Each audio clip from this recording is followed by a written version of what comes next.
I'm just going to take a few seconds to kick off, and we've got the hall for 3 hours. And I'd like to thank the American Legion Hall, Post 38. They let us use their facility, and it looks like we got a good crowd. I'm real pleased.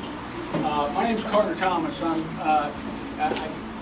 kind of honored to be able to speak for Texans for Constitutional Government. We're a local group here in Wilson County, affiliated with the Tea Party. We're nonpartisan. You can tell from our name that we are very concerned about constitutional issues, the authority in government, and so you'll probably get a flavor from that from our questions. Our mission is basically to attract, educate, and organize and mobilize the citizens of Wilson and surrounding counties so that we can secure public policy consistent with our 4 core values of fiscal responsibility, constitutional limited government, free markets, and yes, traditional American values. We're just old-fashioned traditionalists. We're doing this as a public service. We're very pleased that the Wilson County News is co-sponsoring this with us. At the end of this, if anybody is interested in what we do, we've got way in the back, I've got some handouts that we put together. If you're interested in emails, just sign up on the list. If you're not, that's fine. What I'd like to do now is to just introduce Elaine Kaloji, the publisher of the Wilson County News, and she'll say a few words, and then I'll tell you the rules for the thing, and we'll get going if there's no questions. Go ahead, Elaine. Thank you. I'd like to welcome you all here this evening, and especially thank Carter Thomas and his group, TCG, Texans for Constitutional Government, for the work they do, and also for the work they've done in organizing this forum. And we appreciate the opportunity to participate. Thank you for including us in this effort. Thank all of you in the audience for coming out, especially the young people, to learn what local government is all about. Because if we ever want to change what's going on in Washington, I think it's very clear that we need to start right here with our own local government. And I thank the candidates who have taken time from their busy schedules to come out and meet with the voters. I think that shows the respect for the voters, and you're here to share as we do in working for a better government. And in closing, I would just say a brief prayer. Oh Lord, help us to choose our words wisely, that we do not offend. Thank you. Thank you. Rules. Just to set the ground rules, there were 16 candidates that were in either contested or non-contested races throughout Wilson County and the city. It did not, I apologize, it didn't get the school board, but I think there was only one school board that had any kind of action anyway, and it really wasn't a big competition. So we personally mailed letters to all 16 candidates and got commitments from quite a few. Unfortunately, not many. They'll be coming in, maybe they're running a few minutes late. Rules for this evening. We'll start off with each candidate giving them 2 minutes for an introduction. And we've got a timekeeper, so we'll try and hold you to that. Who they are, what they're running for, why they're running, and a little bit about themselves in 2 minutes. The moderators for this forum, it's not a debate, the forum, are the reporters from the Wilson County News.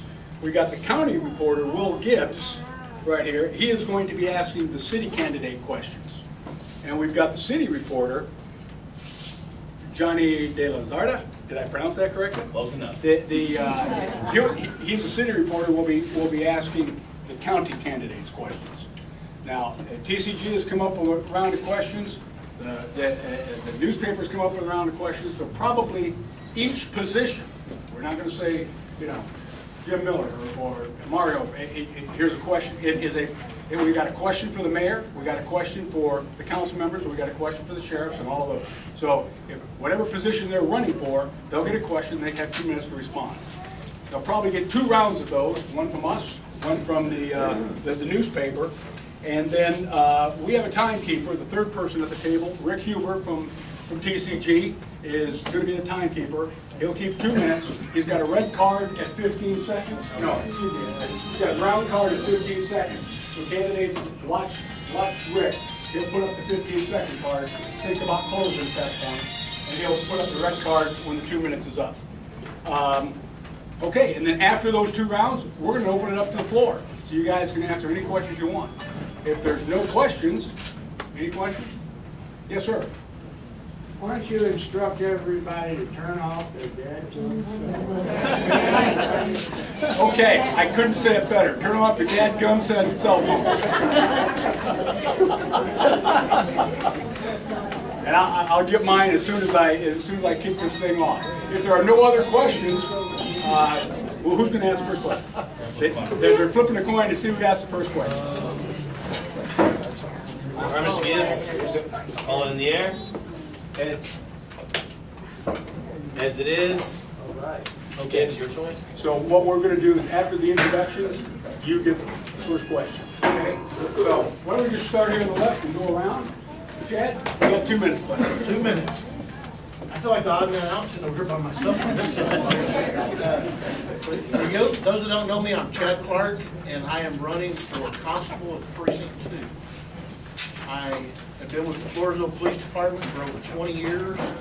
I've been in law enforcement for almost, in December it will be 23 years.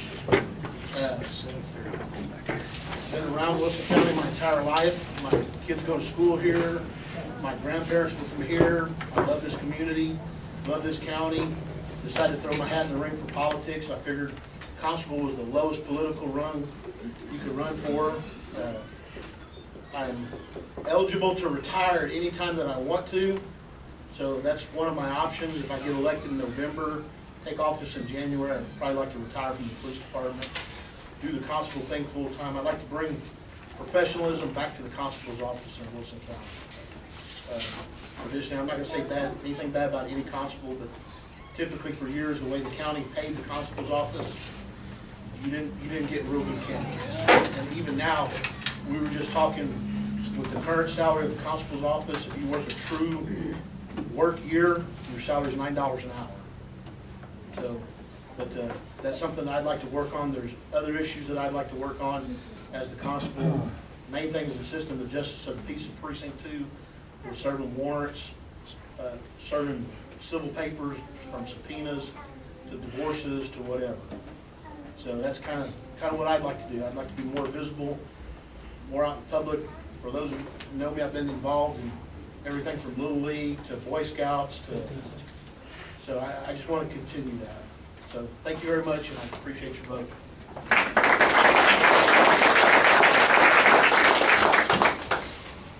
How you doing? My name is Chris Burchell, and I'm your candidate for sheriff. I'd like to ask everybody in this room for your vote. I'll tell you why. I'm running on a Republican ticket, and it's very clear and apparent when you go around this county that there's just a very laid-back, lack of services approach, and I am offering a proactive, pro-law enforcement approach. I have 29 years of service with the Sheriff's Office in San Antonio. I'm a supervisor with the administration. Currently, I work on internal affairs and police corruption. I have experience in HR, grants, and managing a $102 million budget and almost 1,800 employees. So coming to Wilson County and running things at the Sheriff's Office here would be a piece of cake compared to dealing with some of the issues I've dealt with in a much larger city and town. One of the issues that I have had a great deal of experience in is, I'm just going to be real frank with you, making life miserable for wife beaters and sex offenders. I'm internationally recognized. I've been all over the United States, the Caribbean islands, and I've even been in South America, teaching policemen in countries and cities that I can't even pronounce how to catch international child exploiters. And some of the techniques we developed right in downtown San Antonio, we stumbled onto these techniques. We weren't even looking for this when we were going after sex offenders. Suddenly it was recognized by Washington, D.C. I've been in front of Congress, I've been in front of the Texas legislature, and what we're trying to do is proactively go after people that want to have sex with their kids.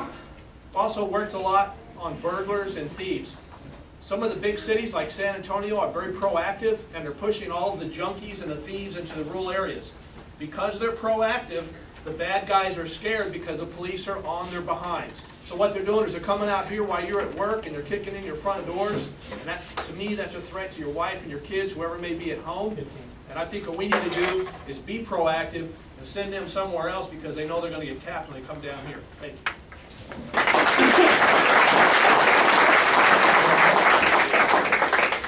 Good evening, and thank you all for being here tonight. My name is Diana Garza, and I am running for mayor. I would like to serve as the mayor of the city of Floresville because I think we can get our city back on track.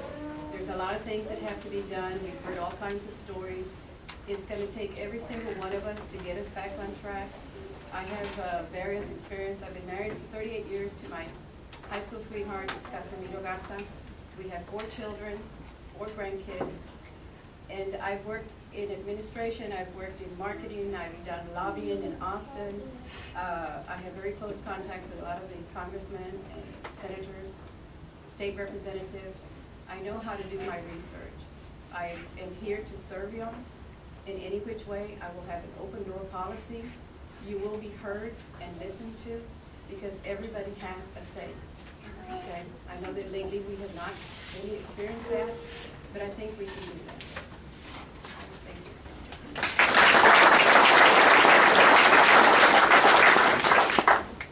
Good evening. Thank you all for coming. My name is Christina Jarzambek, and I'm currently on the ballot for mayor. I've been very frustrated with the way things have been going, and not just the way things have been running, but with the image of the city as well. I come home from work and I turn the TV on and I see Floresville spattered all over the TV in a negative manner. You know, I'm a nurse, and I've been a nurse for 15 years, and I go out in the community in San Antonio and in Floresville, and we teach our patients. And I'm all for education. We need to educate ourselves, and everyone has a voice. I've been before city council before. I've spoken before city council before. To deaf ears, and it can't be that way because we are all citizens and we are all taxpayers and we all have a voice. I am going to be your city charter mayor. I am not getting over involved. I'm going to follow the job description. And if you would read in the Wilson County paper, they printed a forum this week, and what I've done is I took an expert from the city charter, thank you, from the city charter on exactly what the mayoral duties are. So please read it. I'm not sure how many people have read the city charter, but if you vote for me, that's what I will be. Thank you.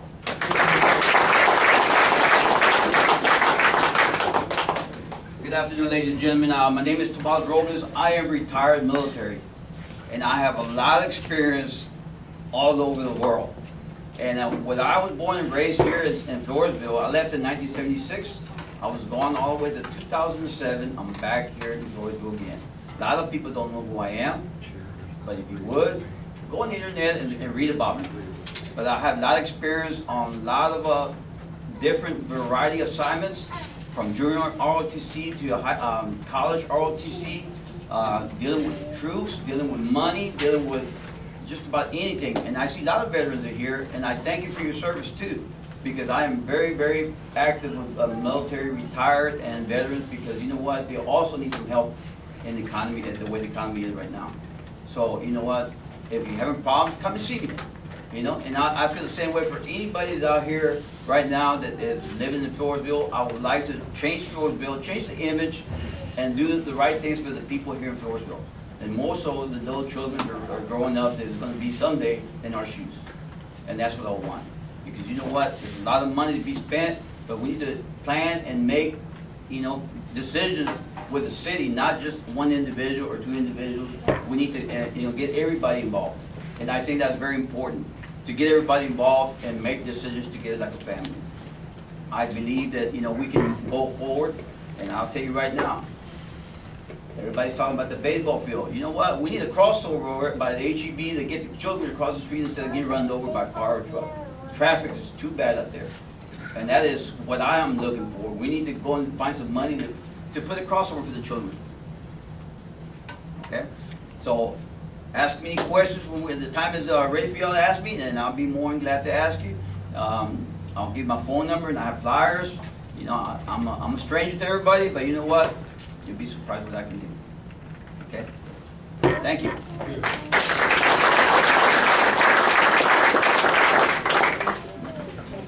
My name is Jim Miller. I recognize quite a few people in the room. I want to thank seven, right? I want to thank the Wilson County News, the TCG, and the American Legion for allowing this forum. I've been very, very public about why I'm running for city council. I will try and be brief about it. But this is a city that's growing. And it is growing very, very rapidly. And I believe the city must be focused on those required services of a city. Streets, water, sewer, public safety for today, for tomorrow, for next year. And there are some big holes in the plans. There's no money in the plans. And I believe the city needs to look at this strategically over the next 10 years and begin planning for that and setting aside the dollars to accomplish these things, be it an evaluation of tax rate or consideration of a bond or looking at spending. The very first thing I've proposed day one is to freeze city spending on all but essential services so that we can get a grasp of this plan. Our own master plan put together by M&S Engineering projects this city could be as big as a city as 12,000 people in the next 4 years. This is a city that's just over 7,000 now. That's a lot of growth. And will our streets support it? I don't know the answer to that. What is it going to take to fix them? And how much is it going to cost? Will our sewer system support it? We know the answer to that. How much is it going to cost to upgrade it? We don't know the answer to that. Those are the things that I will push. I'm a businessman, and I think that way. And hopefully I'll be able to answer some more questions as we go on. Thank you. Thank you.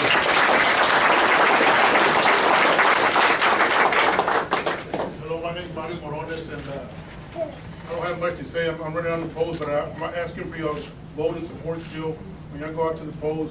I've been trying to do the best job that I can here in the city of Floresville, and I also have that open door policy. Anybody wants to talk to me, they can call City Hall. You get my number, and I've always told somebody, you know what, if I'm doing wrong, I want you to pull me to the side, let me know where I'm doing wrong. I can't be perfect, but I'm here to represent the city and the citizens of Floresville and taxpayers. And I want to thank all of y'all. I don't want to take too much time because not that I'm acting or anything big, that I'm unopposed, but I'd rather give us time for the people to ask questions. But I want to thank all of y'all for coming out. I want to thank Mr. Carter for inviting me. Everybody that put this together, I want to thank y'all. And if there's anything that I can do for y'all, just feel free to call me at my number. Thank you.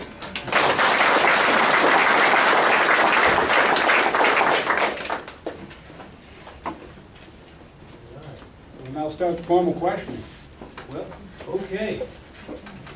Thank you, ladies and gentlemen, for introducing us to you. See a lot of familiar faces in the room and the audience and up front here, so we're going to get right to it. I guess we will start with a question from the TCG for our mayoral candidates. We got the best turnout of the mayoral candidates. You all ought to be proud. From the TCG, it is said that the definition of tyranny is the exercise of power without authority. Legitimate power comes from the founding documents, or in the case of our mayor, from the city charter. Please describe in your own words your understanding of the city charter's list of responsibilities for the mayor of Floresville. Second, if elected, will you pledge fidelity to the city charter and the promise not to exercise power you don't have? And in this question, we're going to get answers from each of the mayoral candidates. So whichever of you would like to begin. I'd like to start on that one. As I mentioned in the forum in the paper, I listed the rules as per the city charter of what the mayoral duties are. And I plan on not wielding any power and strictly abiding by the city charter. I think it's not right to overstep your boundaries and I think it's important to play by the rules. The power, according to the city charter, does not lie with the mayor's office. It lies with the city council. Thank you.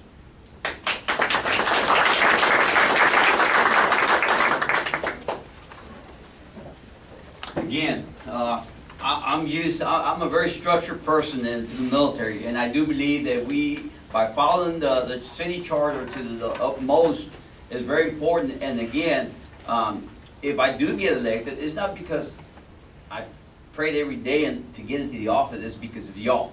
Y'all the ones put me here, and that's why I have to, listen to the people what they want, and spend the money just the way the people want the money be spent.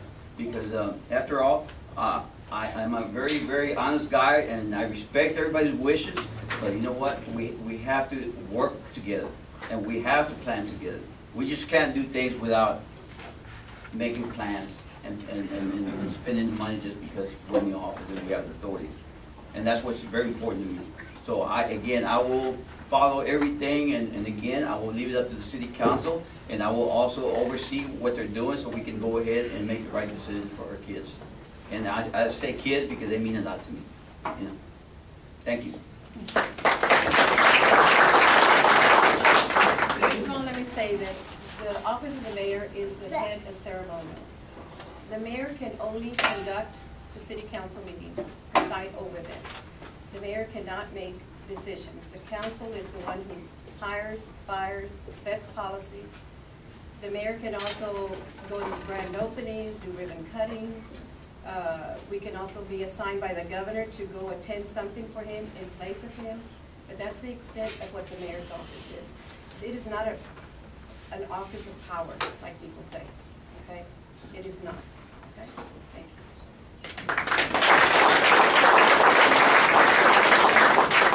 All right, moving right along, ladies and gentlemen, I want to thank you for being here, thank you for the time, and thank you for allowing me to moderate this candidates forum. We truly had a wonderful turnout with voter participation and with the candidates. Mr. Burchell, this question is for you, sir. The office of the sheriff is unique within our great country. The sheriff is the law of the county. The sheriff's sole mission is to protect and defend the U.S. Constitution and the liberty of the citizens who employ him. No one, including the county judge, the governor, nor the President of the United States, has authority over the sheriff. The sheriff works exclusively for the residents of Wilson County.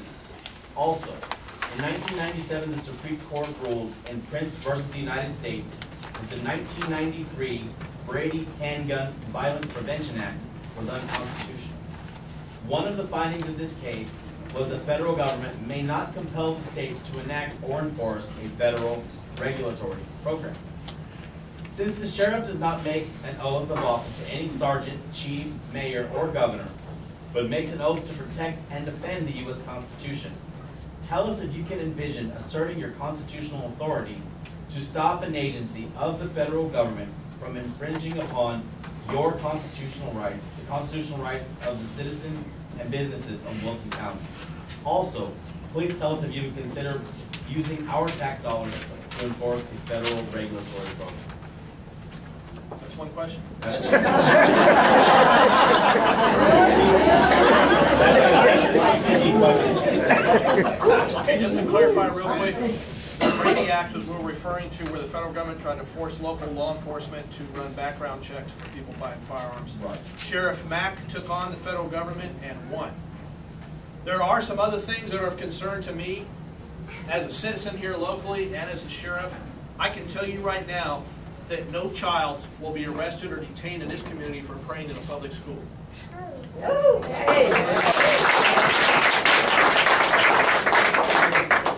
I will also not be out enforcing this Obamacare or now Obama tax that's forced upon businesses. That's a federal law. If they want to enforce that through their tax code or whatever that Congress has that authority to do, that is not within the realm of the sheriff, and we will not be out bird dogging local businesses whether you have bought Obama tax or not.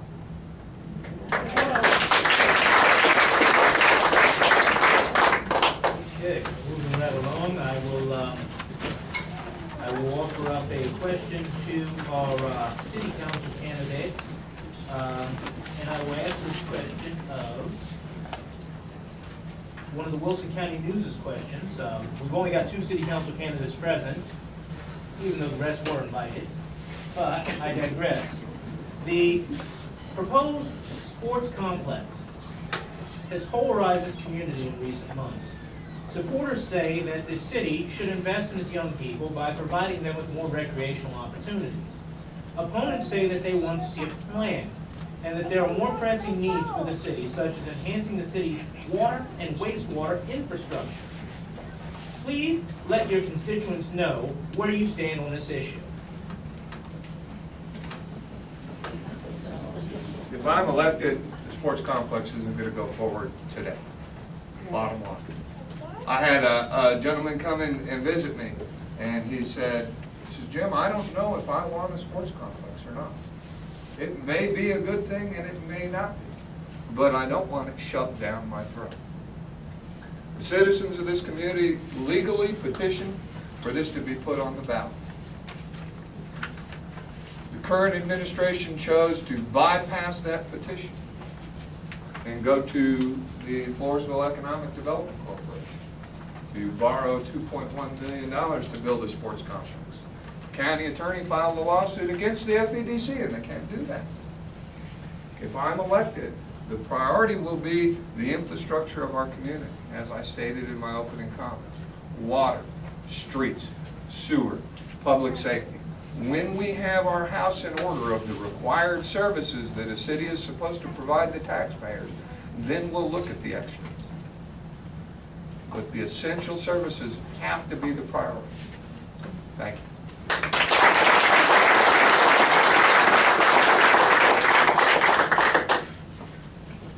Well, y'all know where I stand with the sports complex, but at the same time, saying again, I'm not against the kids. We can fix that drainage problem. We can fix what the kids need, but spending $3 million, I think there's a problem there.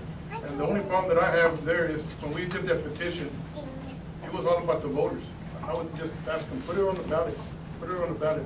If the people want it, then we'll go forward. If they don't want it, we'll let it die.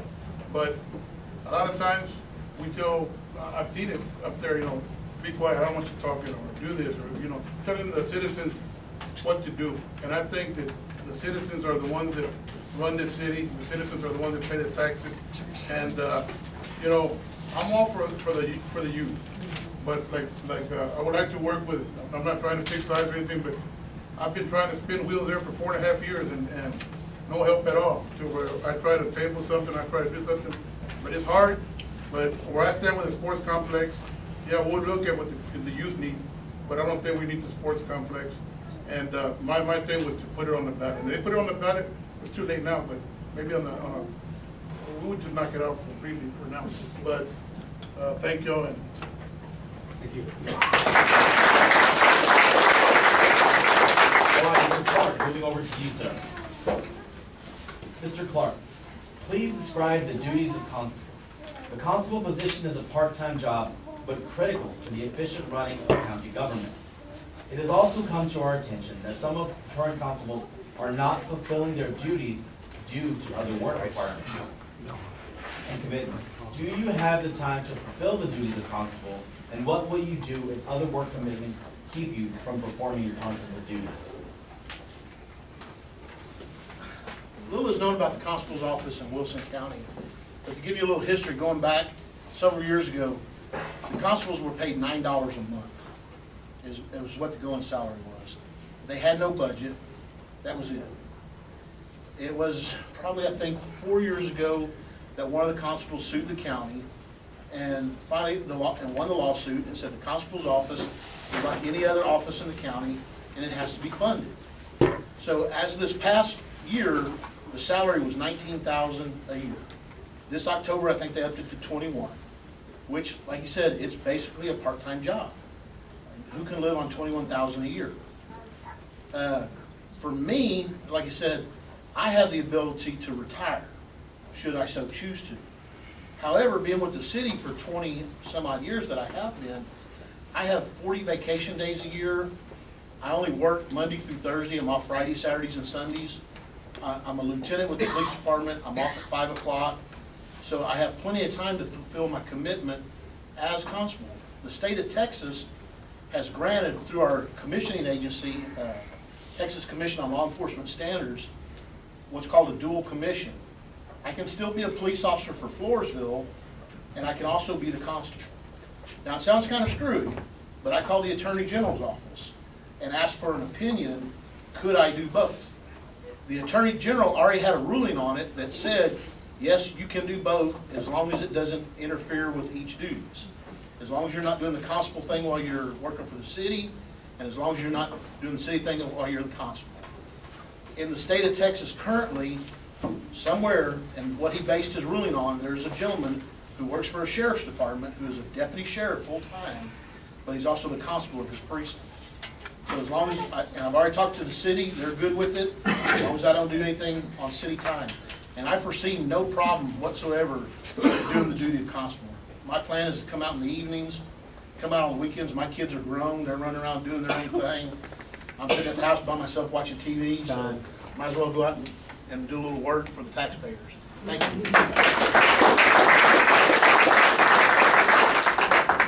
Okay, this will be another question for the mayoral candidates, and this question comes from the Wilson County News.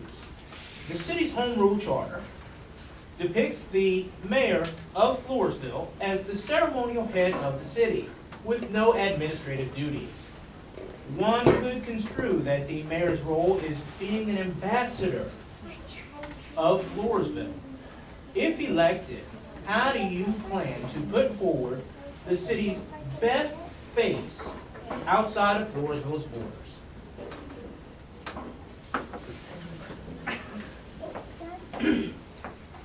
I'm currently a hospice nurse. I've been a hospice nurse for the last 12 years. I work for a company out of San Antonio, and I am in the community, other communities, every single day, 7 days a week. I tend to work a lot. I love my patients. I love my families. I'm very compassionate and caring to their needs, just as I would be to the city and the citizens. Thank you.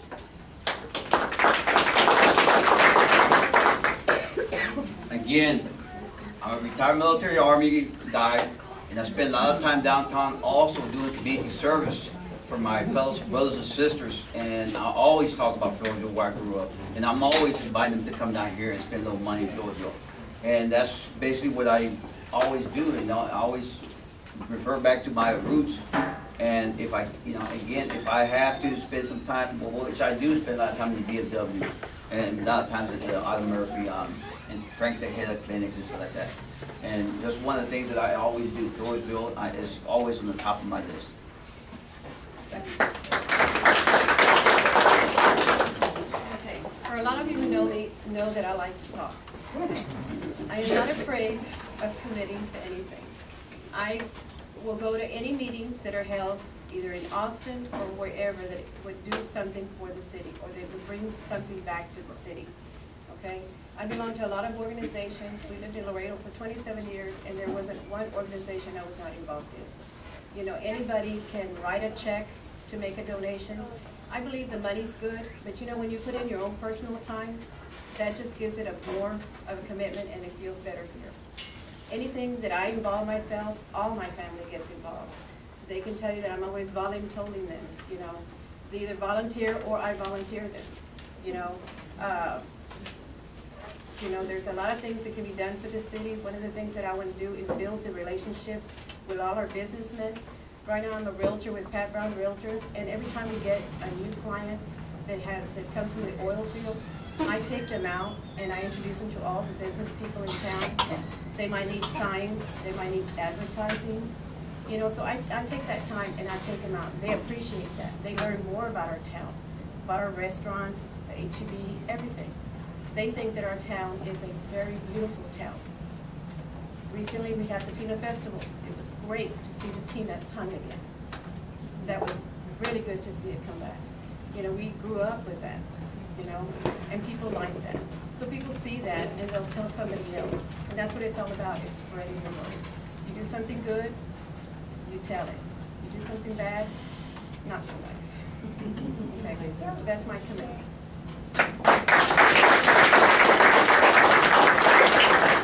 All right, we'll go back to Mr. Burchell, and this one I promise little shorter.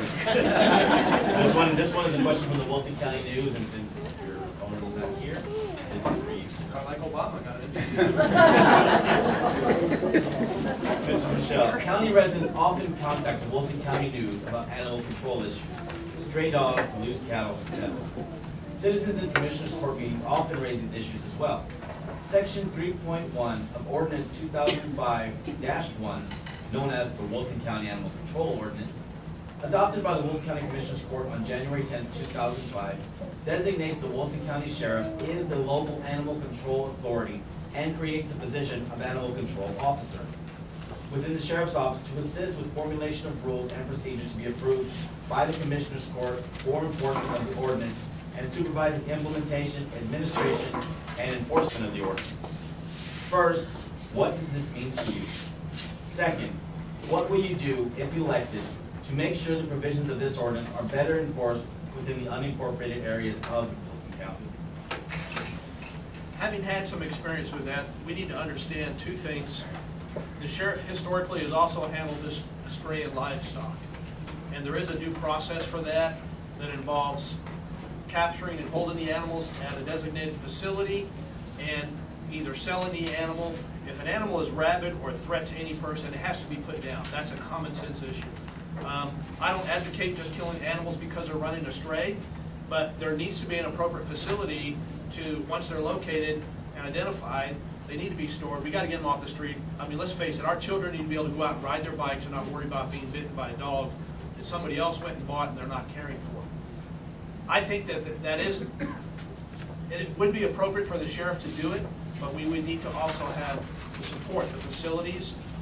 People need to carry out the act. There's going to be a due process. I'm not familiar if Wilson County or not has an ordinance where people can be cited. I would have to research that or get with the Commissioner's Court, but that usually is part of the due process. If you're going to hold somebody's dog and you know whose it is, there needs to be some kind of ramifications on getting the animals back and making sure the animals, again, are free of being from rabies and things like that. Thank you.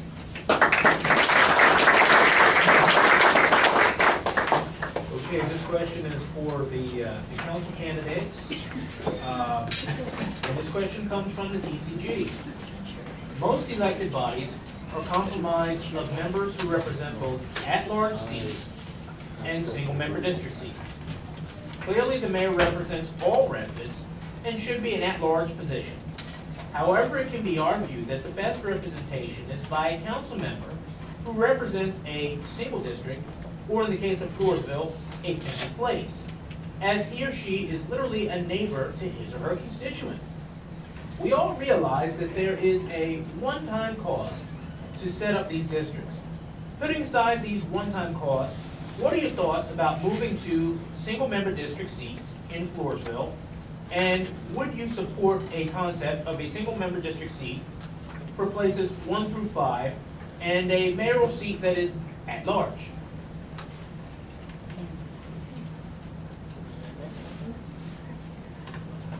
I don't have a problem with single seats. I mean, if everybody should take care of their area, that way if precinct 1 or place 1 has this area of Floresville and they have a problem, we can probably maybe put aside a different amount of money or call that one council person and I don't have a problem with something like that in the future. I believe with more, I think if we get like to 12,000, it would be a good idea. But either or, I would be for that. That way everybody can represent the areas and the open for the mayor too. So, thank you. An interesting question that offers some interesting challenges for a home rule city, home rule charter city. To do that would require a change in the city charter. And there are several things in the city charter that need to be addressed. In this next term, I would hope to have a charter revision committee that could look at something like that. I think we have to be able to weigh the pluses and the minuses to whatever we do. If we look at our Commissioners Court, which is a precinct-based placement, one of the discussions I've had with a constituent this week is we have 4 road departments within the Commissioners Court. Is that an effective way of doing it or not?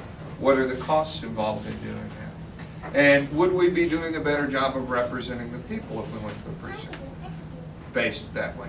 And secondly, what would it do to the position of mayor? That is an at-large position, but as we've discussed here, is primarily the ceremonial head of government.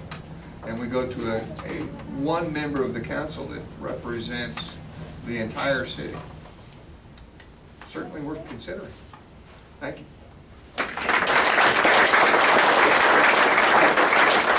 right, Mr. Clark, back to you again, sir. A constable acts somewhat autonomously as a peace officer. He does not have to answer to a sheriff or any other elected officials. Residents have alleged that some of our county's constables are not performing work while earning a county salary. If elected, how do you plan to work within the current parameters of the constable's position to make sure that your constituents are getting the most for their tax dollar? And how do you plan to manage your time in accomplishing these tasks? Good question. One of the things that I'm going to do is I'm going to keep a daily log of all my activities. Keep a running daily log, compile it weekly, compile it monthly, and I'll have that open to anybody that wants to come by my office and look. That's one of the reasons that I ran as a taxpayer. I see that we're paying this amount of money to someone to do a job, and the job's not getting done. And like I said earlier, if I can do it on my days off, which is more, if I can come in 2 days a week, 3 days a month, that's more than some of the constables have been coming out since the last 4 years. But for myself, I plan on having my budget on computer. I plan on having a daily log sheet that anybody is welcome to come look at. And I'm going to be able to, if you say how many hours you worked last month, I'm going to have it right there in writing for you so that you can see how many hours I worked that month, so that you're getting your money's worth for me doing my job. Another way to, my job as a constable is to assist my justice of the peace of the precinct through serving warrants, through acting as a bailiff for the court, and that's one of the things that I'll be doing. When you look at Chad Clark's and see how much revenue he brought in from warrant service, you'll be able to tell how much I've been out there working. So that's my plan. Thank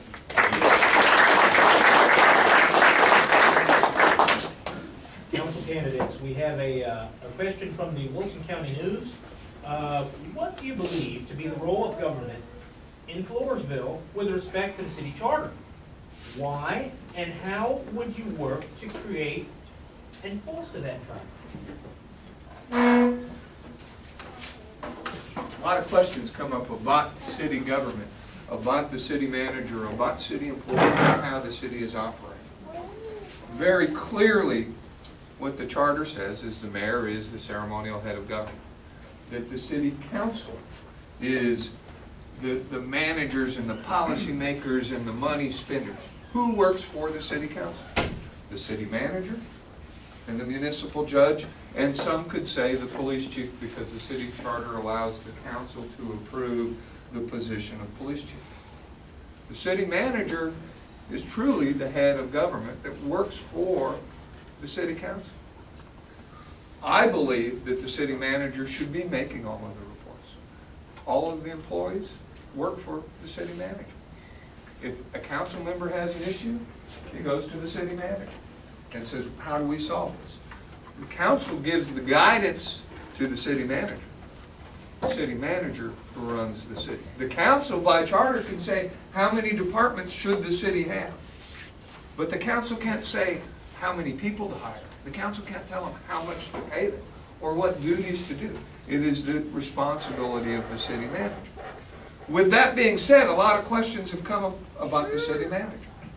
And I've met with Mr. Johnson on a number of occasions and told him that I was running for office and that I was not running for office to fire the city manager. I believe, does the city of Floresville have a management problem?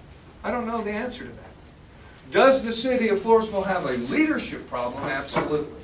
And will a good leadership give management the opportunity to succeed? I believe so. And if they don't, then the council can take action. Thank you.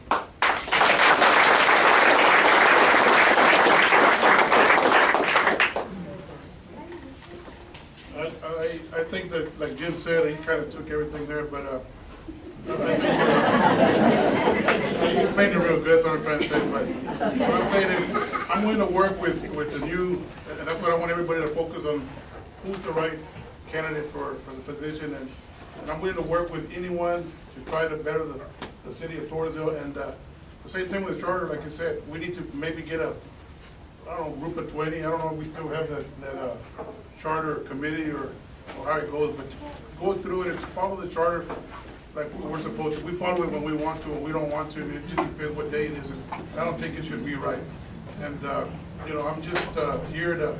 It's been, like I said, it's been. I'm nervous too because I see all these people here, and you know, but I am willing to work with anyone and anybody, even with all these that are here, and with the ones that are not missing. I guess they don't want to work with me, but I mean, that's really I'm not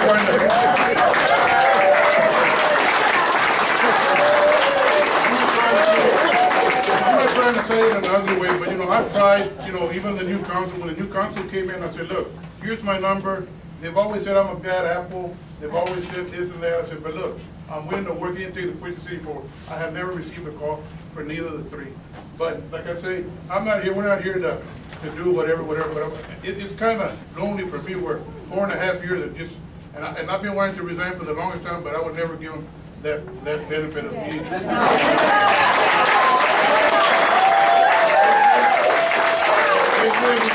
Let's just pick the right candidate. I mean, we're here to answer questions, and after questions, you need to ask. Thank you.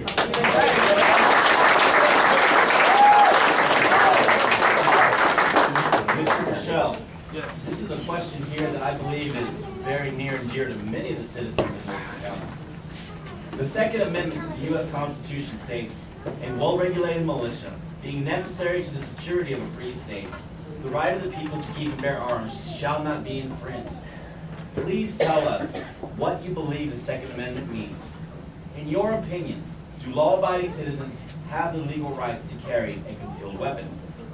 Without a doubt.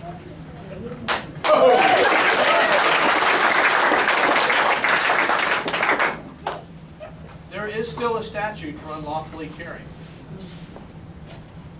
And we now have the concealed carry law, which I supported, and I still do today. Good citizens don't get in trouble with firearms. Exactly. Crackheads, thieves, people that are in love triangles of questionable character get in trouble with firearms. Regardless of the Second Amendment of the Constitution of the United States, it's your God-given right to protect your home, protect your family, and do what is necessary.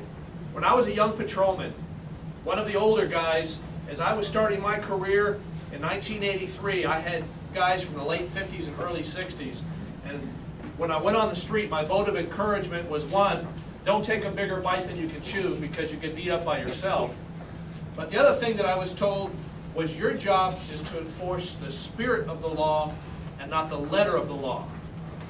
You can stop somebody with a firearm that may be unlawfully carrying, but let's face it, if a guy's with his wife and kids and are coming home from the country, he's not going to have a propensity to get in trouble. If you stop a car that has burned marijuana smell and alcohol coming out of it, there's a problem. So that's without a doubt. Thanks.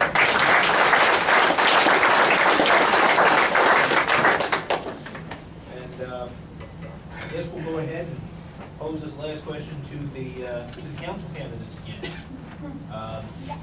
If elected to the council, in what ways would you like to help Floresville become more attractive to outside commercial investment? How do you believe the council could work to achieve this goal? Several big issues that have been brought up. The first one is high-speed internet. You know, businesses coming to this community need that. And I know in my business I need it, and it's taken 8 years to get a reliable service. And it's still not the equivalent of DSL that's available in Karnes County or in Bear County, even though the lines run right through Floresville. We need to be looking at this. One of the things that happened just very recently was the council approved a moratorium on special use permits or zoning variances. But what was the purpose of doing that?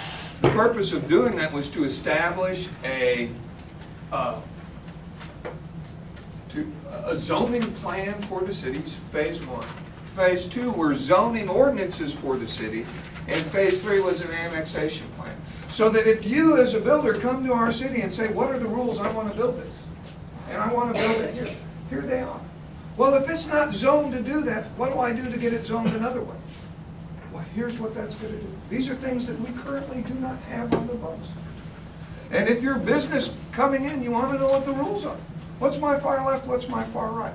What services are you going to be able to offer to us? Where is the business going?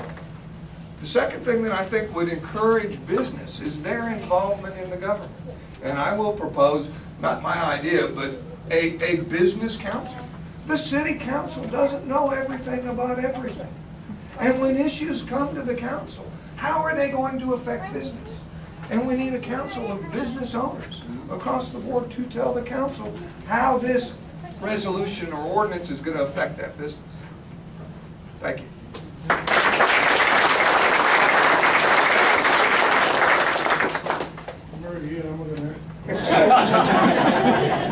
Me too. I just think that I might be off the track here, but I also think that the FEDC is very important on bringing these businesses into Floresville. And I think we have to get the qualified persons to be in the FEDC department. I'm not saying everyone on the FEDC is doing a bad job, but you know, we need to look at that, all that, and I have some feedback maybe from some business owners that will sit on those boards and stuff like that. But like I said, I mean, it's a hard process, but I'm willing to work with all these people again to try to better the city of Floresville. And we are a beautiful city and a growing city, but we just got to know with the plan. We don't, much of the time we don't have a plan, we're just going to do it, and that's not the way to go. I'm not, you know, every time that I've stopped and opposed something is because there is no plan. And we just need to sit down, and that's what we've been talking about. Everybody is in page with having a plan, and thank you.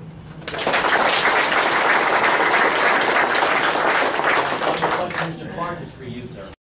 Right. Or your own feel like Clint Eastwood up there. I'm not going to talk to the chair. Right. Mr. Clark, the Texas Constitution describes a myriad of duties to a constable. These include serving civil process, patrol, and serving as a justice court bailiff. If elected, how do you plan to manage all of these duties, plus your peace officer tasks, and the duties associated with the position of being a constable? Like I explained earlier, I have Fridays, Saturdays, and Sundays off every week, 30 days vacation a year. I usually carry over 10, so 40. Plenty of sick time. Plus, in all honesty, I want to retire in January. That's my main thing. In retirement, I'll have plenty of time to do it. One of the issues that, like you said, the constable serves civil papers. You're talking about some of the duties that the sheriff has to do. I know in Wilson County, because these constables weren't serving the subpoenas, the civil papers, the warrants, the sheriff had to take over the burden. The sheriff had to create a sole position as a deputy, a civil deputy, just to go serve civil papers. So as a constable, I would like to take the duties from my precinct and strictly handle my duties so that whoever's the sheriff don't have to worry about doing that stuff and free the sheriff's department to do the criminal activity. Like I said, I bring with me with patrol, everything else, I've worked my way up from patrolman to lieutenant. And it sounds like I don't have time, but like I said, I work 4 days a week. My goal is to get elected and retire from the city. So I will have the time to do what needs to be done. Thank you, Mr. Clark.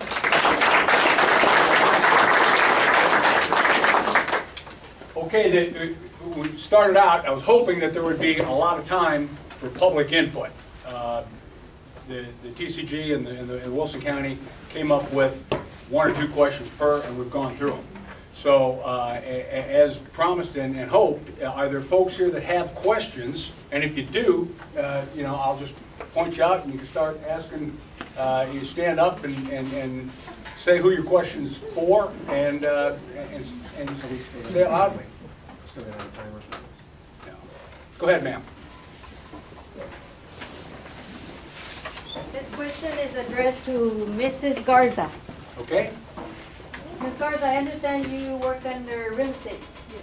How many are employed in your business?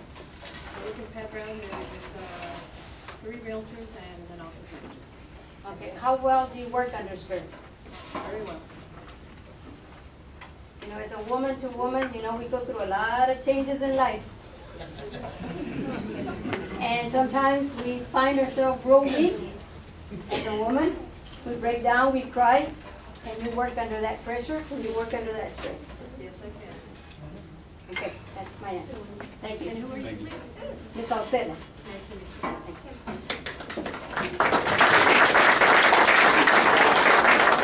I thought maybe they'd be generic questions, but that was truly for one candidate. Yes, ma'am. This is for the candidate for church.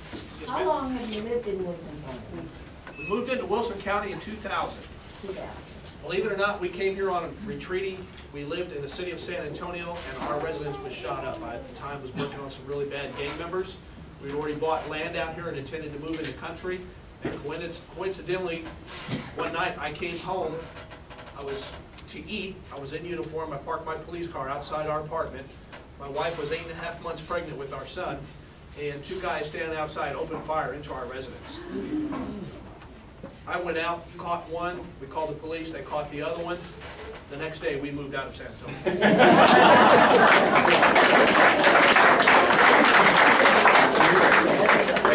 And he's a smart fellow as well. Yes, ma'am, I have please. a question for the council. For the council. Yeah, with all this stuff going on with whatever they come out in the TV and the newspaper about one of the council members, what do they do about abiding by the charter rule? What is to be done about it? Okay, let me, if you didn't hear, let me paraphrase the question. I guess there's a question about eligibility or something of one of the council members. Can one of you, on the council, can one of you explain the situation? Is there a, quote, impeachment, or is there some sort of a ramification process that you can settle it, or will you? The question is of eligibility, and I've read the comments on the blogs about this as... It was also on the news last night. Channel 4 News, okay. It's a question of eligibility, and I've met with the city attorney and I've met with the city manager, okay, to discuss this, and the city attorney and I agree. Eligibility can be questioned 2 times. Before a ballot is certified and or at the election. And who can question eligibility? An interested party. So in the case of a mayoral candidate, the interested parties are the other people running for mayor. Okay? Is it the responsibility of the city council to take action? They have no legal authority to do so. What I'm trying to explain, Mr. Miller, is what is it on the charter rule that the person is violated, and why is he still in office? What is not on the charter rule that there's no person that could serve on as a city? What the city charter says, to be eligible for that office, here are the rules. And eligibility is when that can be defined. And eligibility is determined twice. At the time the ballot is certified and at the election. What's different here is like the job description of the city manager. The city manager says, in the job description, it says to serve as the city manager, you must live inside the city limits. The moment the city manager moves outside the city limits, he or she cannot fulfill that job. That's not the case when we talk about eligibility for an elected office. Okay? Unfortunately, that's the law. And this is an issue with the candidate that you're talking about, and the news story is an issue between him and the voters. It is not an issue for the city to address. It is not an issue for the city council to address or the city attorney. If opponents to that candidate, interested parties, have an issue with it, then they can. But they can only do it at one of those 2 times. Before the ballot is certified or after the election. And who do they do it to, and what would it look like? Give us an example, please. Go.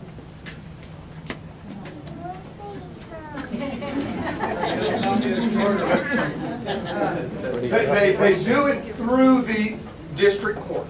They would take an attorney and they would file a complaint with the district court that says candidate X did not meet the eligibility requirements as defined by the city charter by doing X, Y, and Z. Why don't we just throw them out? Well, unfortunately, the city charter has some limitations on that too, as we found out with the recall clause in the city charter.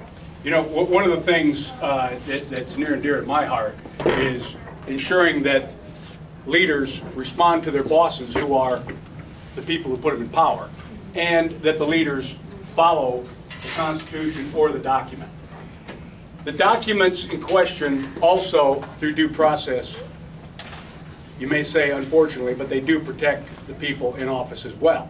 So in this case, I think as Jim has pointed out, it would have to be done after the election, and the council just can't throw them out. It would be up to the voters. It would be up to the, yeah, and it's a voter issue. If that bothers you, don't vote. So if people want someone, such as this gentleman they're talking about as our mayor, who apparently doesn't pay his child support and got a TWI, I don't know, those are the accusations, or? Yes. Well, the story is in the Wilson County News as well. So, but yeah, if you live in the city, you can vote for mayor and for a couple of positions that are on the ballot. And if he's on the ballot and it bothers you, I would say vote the other way. Are there any other questions for these candidates? Yes, sir. My question is,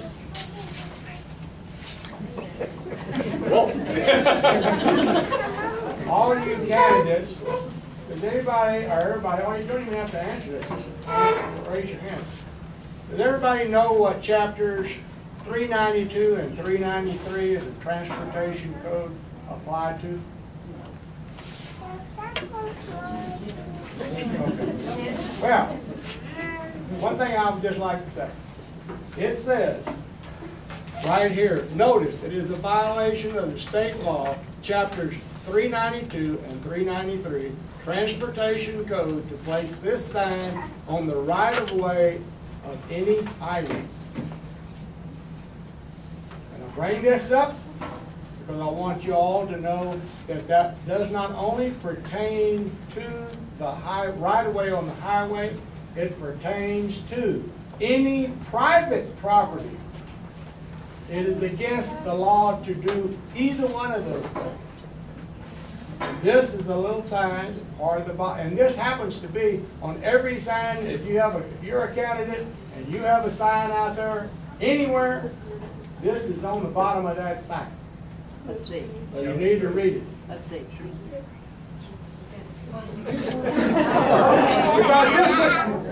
Obviously, this was cut off of the sign that was placed on my property illegally. The person had to drive right out into the middle of my piece of property and put up the T-post and make erected my property without ever asking for permission. So, let's follow the law. Colonel, can I add a little piece of it? Because I think part of the point that Mr. Smith was trying to make on this may have kind of got lost a little bit in the law, and if you don't mind, thank you. Sorry, Steve, but what he's saying, no, you can't put it in the right of way, but I can't go to Steve Smith's property and put up a big sign that's not in the right of way unless I have his permission. Absolutely. And so the signs that are displayed have to be out of the right of way and with the property owner. And candidates, we'd ask all candidates to please, ask permission to put signs up. I mean, I think that's a reasonable thing to do. I know we got a question here, but we've got one more from Johnny, and I'll come back to you. Go ahead. And I'm asking this question to the two law enforcement candidates. My name is Johnny De La Cerda. I'm a reporter with the Wilson County News. This is going to be for both of you, actually. One of the biggest problems within Wilson County, and it has been for the past few years, is the use of illicit drugs, i.e. methamphetamine. is very much on the rise in Wilson County. Methamphetamine use has been plaguing our community. It leads to theft, it leads to assault, it leads to a myriad of other offenses. What, if elected, will you do to help curb this problem, besides putting handcuffs on people? What will you do to inform the community of the problem and to work to curb a problem that is growing and plaguing our community? Okay. Believe it or not, a methamphetamine lab now is considered a hazardous material zone, and there are unique and very costly techniques to cleaning them up. Because the process involves making of chemicals that people will put in their bodies to get high, use chemicals that are cancer carcinogen. Red phosphorus, P2P oil extracts, things if they go on the ground, everything will die there for the next 20 years. It's ugly, ugly stuff. What I will do is, first of all, in law enforcement, the best source of information you have is everybody in this room, your community, your kids in the schools, everybody that talks, people that go to church. And as a law enforcement official, what you do in those relationships is you receive information. Because a lot of people are scared. They're scared to give information, they're afraid of retaliation. And there are circumstances in the law where you don't have to give your name. You can be a confidential informant. And what we can do is go out, conduct surveillance, and do the things that need to be done in the due processes to go after these. When I was a young officer, we used to go in these labs and just break all the beakers with a baseball bat, take the dope, and put the bad guys in jail. Today, you have to call a hazmat team to clean it up, because if any of those chemicals are left for the next 20 years, if another family or somebody else moves in the house, their kids are going to start growing extra ears or all kinds of bad things can happen. They can have kidney failure. So, not only from the law enforcement standpoint, we need to be proactive. And these are the kind of people that you don't work with them. You don't say, gee, will you help me catch another bad guy? You need to sock them and lock them. They need to go to prison. You need to get rid of them. They need to clean up the mess.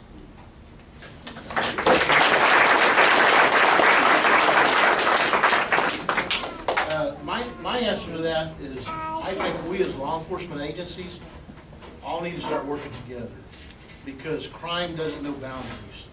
The crimes that are committed in Floresville by one person can be committed in Poth. The guys that are breaking into houses in the county are coming into the city. We need to have a real close working relationship with every law enforcement entity in this county. One of the things that I tried doing about 2 years ago, or 3 years ago, when I was the senior detective for the police department, was getting every investigator from the sheriff's department, Poth Police Department, Laverne Police Department, and have monthly meetings and share crime. These are the burglaries that I'm working. This are the suspects I'm looking for. And we can do the same thing working with narcotics. A lot of people don't realize, I get calls all the time, hey, this guy's dealing drugs over here, what are you going to do? A lot of people don't realize how much work goes into making one case. We had the drug task force here, and the drug task force focused on the low-level dealers. They were hitting the street dealers. The governor's office decided that we didn't need the drug task force anymore, so they did away with it and told us as a city, don't worry, DPS Narcotics is going to come help you all. Well, DPS Narcotics said, we'll come help you, but let's make sure the guy's in the Mexican mafia. Let's make sure he's dealing, X number of drugs. We're not hitting the low-level dealers. So we as a community, one of the things that I would like to do, along with the sheriff's department and other police departments, is maybe go back to forming a task force like what it was 20 years ago, where you took an officer from each agency and said, you were assigned to this task force. Chad Clark can't work narcotics in Wilson County, but if we can combine Atascosa County, Frio County, and Karnes, I can take a sheriff's deputy from Floresville, put him over there, bring somebody from Frio County over here that's not known, and we all work together solving the problem fighting drugs. That's one of the things that I would do. Now we've got a couple more questions. You had one here, ma'am? No, I'm sorry. No one here. This question is for Mr. Moronis. I understood you to say that there were not enough business people in the FEDC. And my question to you is, I guess that you appoint somebody to this FEDC as a city councilor. Yes, ma'am. Well, was that a business person that you appointed? Yes, ma'am. Well, the story on my end, I've been appointing persons in there. And when a new council comes in, they said, okay, we don't want Mr. Morone's appointment, he's out. It's been a courtesy vote. It's been, every time someone wins on the election, it's a courtesy vote. It's been a courtesy vote maybe like for 40 years.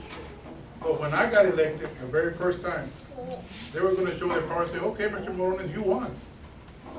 But, and I had one person that called me from the council, and one of the higher-ups told me, Mr. Morone, I want to congratulate you. You won, but you have no power, you can't fly, and you want to be in a winning team, jump on the wagon. And you know what I told him? No, my mom. I told him anything to push the city forward, I'm with you. Other than that, bye. And I said a few other ugly words. But, you know, I'm here for the city. But I have clips where they say no to Morone's appointment.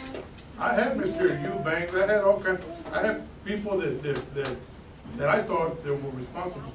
But when this last election, when the last three came in, they took all mine, from parks, from the planning and zoning, from FEDC. They made a motion, said, hold on. I said, I can understand that y'all took one out or two. I said, but all of them, hold on, not all of them are bad. The charter states that the city council, it has the whole control of it. So I'm sorry, Mr. Moreno, sit down, you have no say. So I have no appointments on any board. So that's why I'm saying it's very important, and we can do the same thing, which is not we're going to do that. Next year we need to study and tell the people, okay, would you like to? We'll put in the paper and say, anybody would like to be on the FECD committee, put applications and we'll go through all of them. But it's buddy business. Doesn't work. It's been like that for the longest time.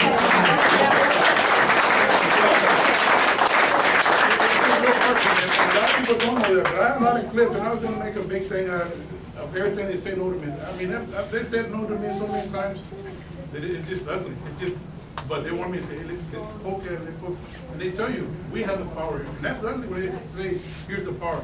Sometimes when I'm there, I say, am I really doing wrong? Because every time I say no, I say no because we got to take care of the money like if it was ours. If it's your money, I say, oh, let's go buy a Cadillac, let's buy a city truck, let's buy this. I don't care. It's not my money. But we have to look at it that way. And I'm taking it from heart. A lot of people say, oh, that Morone talks and talks, and he's not educated, he's not. But common sense, 1 + 1 is 2, and that's all we got to do. And I want more people to get involved in this election, because I'm not saying, oh, let's vote for this one, let's vote for that one. But let's put the qualified people in there that need to. And then the same thing I said, nobody ran against me. There was one city council, I was going to say a woman, but I mean, I don't know if it's a woman, saying that she was willing to pay for all the political signs to give her money to run against me. They trying to get Mr. Rodriguez to run against me again. They got 4 or 5 people, they were dying to have somebody to run against me. But I said, hey, everybody needs an opponent, everybody needs a section of who they want. But I believe that I can walk in Walmart, H-E-B, anywhere I can walk in. And people tell me, Mr. Morone, you're doing a good job. Not everybody, but at least 80% of the people tell me that. So my answer to them is say, look, all I want is some help. If y'all can vote and take these people out, I'm not going to name them by, no, I don't like this person.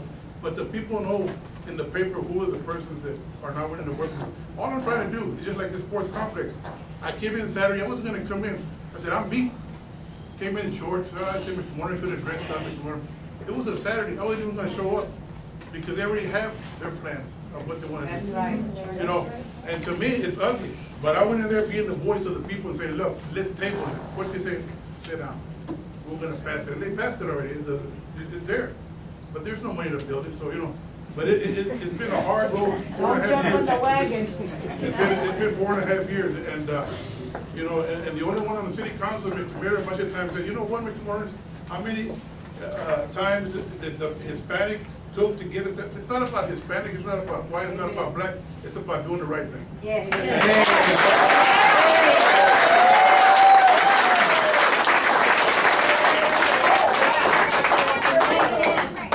We had a question back here. Yes, sir. Go ahead.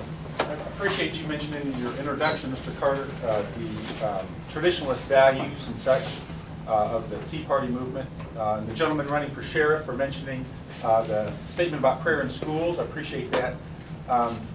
the Bible at one time was really important in our country. So important that it was required reading.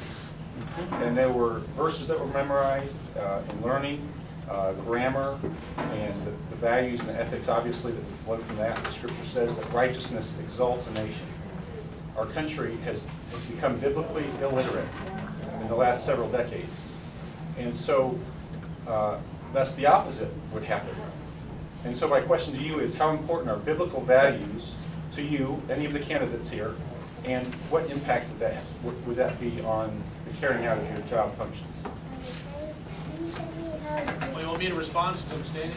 I think he's asking Dolly folks. Go ahead, Chris. I'll tell you this, I agree. This country was put together and founded on biblical values. The whole separation of church and state issue that came up with the schools, I'm just going to say, and any wanted to make a name for himself and challenge that, when we have the 10 Commandments inscribed in the doorways of the United States Supreme Court from the building foundations of this country, and now they say that we can't pray in school. But let me tell you something. Federal laws only apply to 18-year-olds and adults. There's no juvenile system. No child can be arrested or prosecuted. Children should not be afraid to say a prayer. And if a teacher wants to pray over their lunch and a student wants to join them, they should not be chastised or persecuted for that either. This country was built on those foundations. And I can tell you this, in my experience working in emergency management, when we worked, provided over 36,000 people shelter for Hurricane Katrina and Rita, I sat at the table with leaders of Muslims, Christians, Jews, Hindus, and there was not a discussion or a word about theological differences or who ate ham, who did not eat ham. Everybody sat at that table and said, what can we do to help these people? What can we do to work for this community? Those are the kind of things that I think all of us in this room can agree that we need to strive for.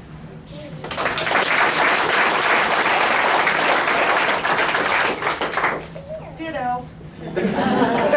God bless America and God bless Floresville.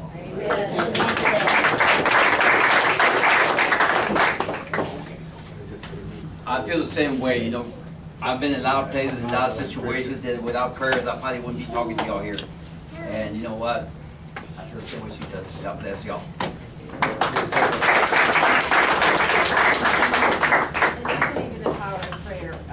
Yesterday at the chamber luncheon, Senator Safarini was talking about one of her best friends that was traveling from San Antonio back to Laredo, and an 18-wheeler crossed the median and just flushed her car. The lady was saved. She's got broken bones and she's got some issues, but she had just finished saying a prayer. She was singing a prayer song or something, and she feels very strongly that that saved her life. And there isn't a time in a day that any one of us does not say a prayer. When we're driving, our kids are going somewhere and you're praying, please get there safely, get back home safely. We all do that, and I am a strong believer.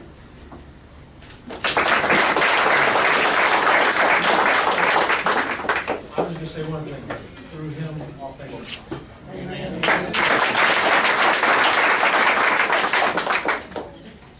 I, like the nurses and the police officers, Hanging out there, okay. having a hard time to back. Well, I like the nurses and the police officers and spent 20 years as a paramedic, and I have seen people survive the most horrendous of car accidents, and I've seen the most minor of trauma kill somebody. And you have to believe it's on our money. Right now it is, you know. And one of the things that I admire about the governments across our county, from our city to our schools to our county, is that they allow an invocation at the beginning of the meetings. I believe the Pledge of Allegiance, the pledge to the Texas flag, and an invocation should be the beginning of every meeting.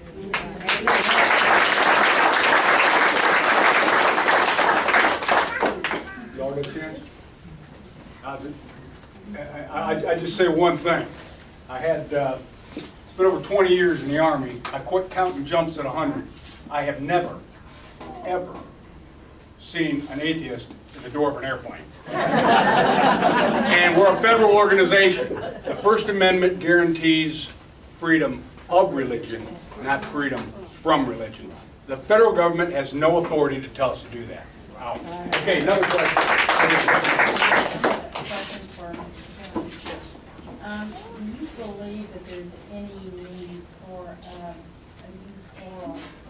I have worked at a school district for 20 years in San Antonio. I lived here for 10, moved out here to work with the Choices program at Floresville High School, which is for at-risk teens. And when I went into that and worked with those students, what I saw was a hot mess here in Floresville. I mean, the drugs and the different things going on.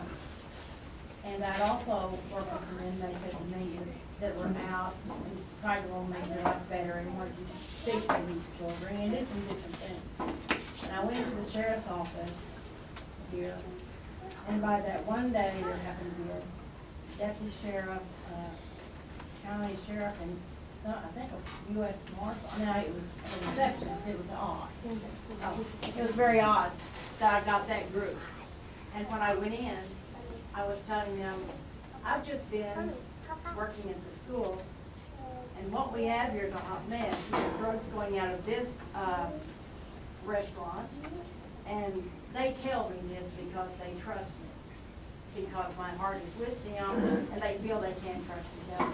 So I went to that office and here's what we have. I have this option. I have some ex-inmates that want to come talk to these kids and say, please don't follow my path. Here's what you will face.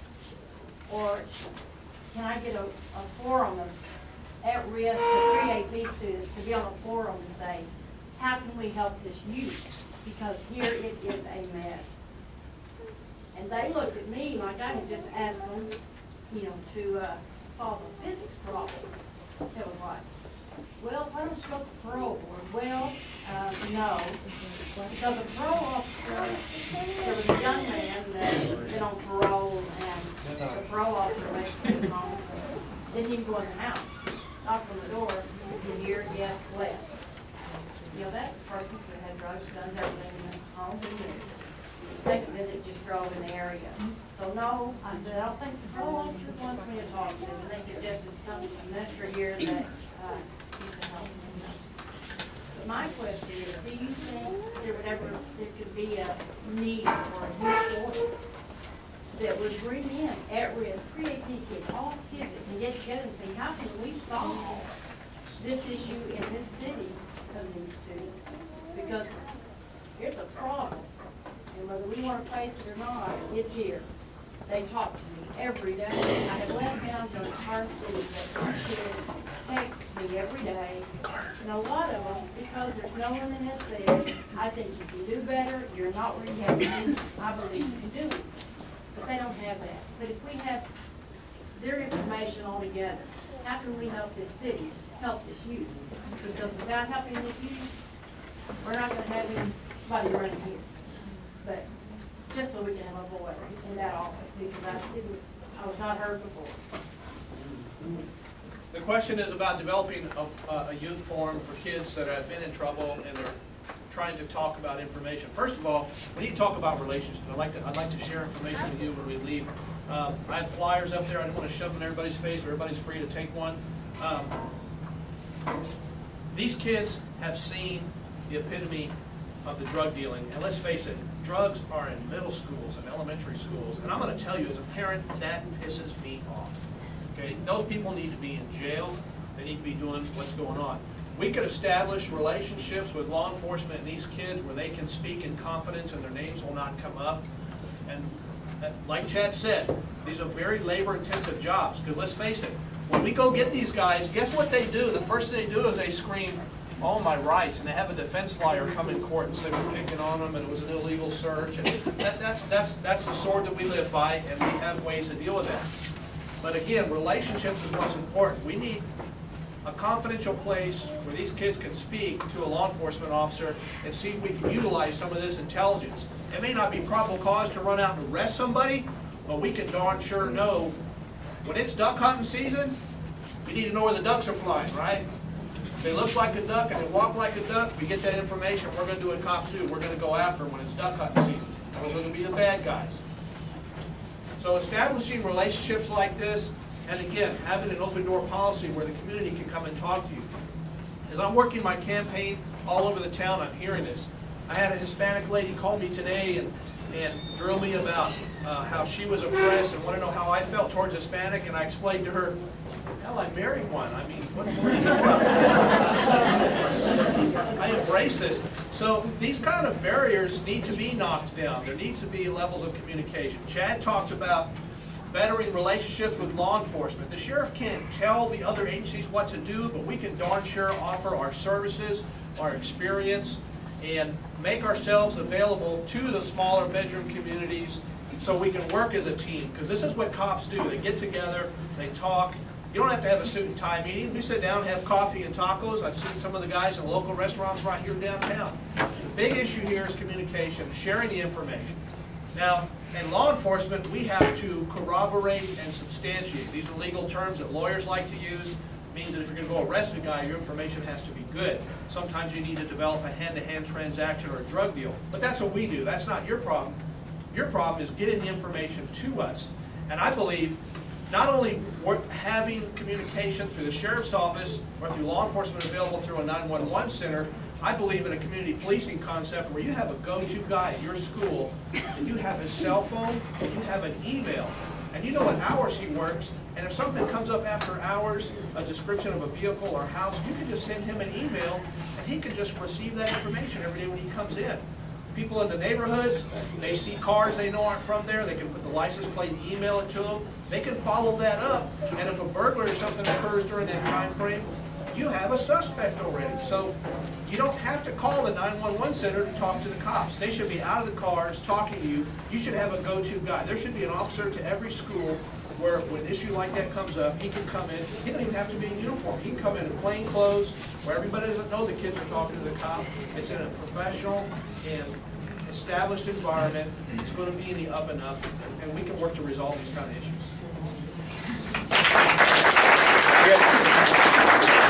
Got another question? Dick? Just a short one, I hope. This is basically to Mr. Clark and Mr. Burchell.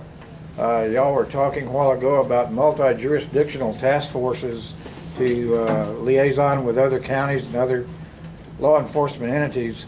What impediments do you all have from doing that, and how do we overcome those impediments?